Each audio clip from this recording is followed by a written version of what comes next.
Mula nang simulang ipalabas sa mga sinihan ng balota nitong weekend, ang official entry ng GMA Pictures at GMA Entertainment Group sa 20th year ng Cinemalaya, patuloy itong nakatatanggap ng magagandang feedback.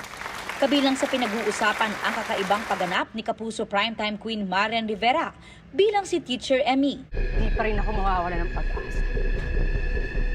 Kaya nga ako, teacher. Mula sa kanyang deglamorized look, no filter na linyahan, at husay sa pag-arte.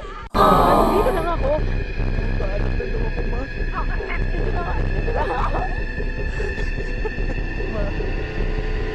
Hindi ako binigo ng movie. Sobrang galing. Yung linyahan dito ni Marian Rivera kakaiba. Never natin siya makikita sa ganito.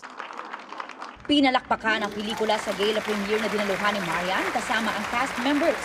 Kabilang sina Will Ashley, Royce Cabrera, Rahil Birria, Sasa Girl, Esnir, at direktor at writer ng movie na si Kip Oebanda. Sabi ko nga, yung experience ko dito sa Balota sobrang priceless. Kaya sabi ko, naku, nagpapasalamat talaga ako na nagawa ko talaga ito. We knew naman that when we were shooting it that she gave it her all. But to see people appreciate it is really something else. Especially in Cinemalaya. Kabilang sa mga nanood at full support kay Marian, ang mister na si Dingdong Dantes. Sobrang proud sa kanya, tsaka sa lahat ng bubuo ng pelikula, mula sa director-writer na si Direk Kip, sa buong cast at saka sa producers, hanga ako sa katapangan ng pelikulang ito.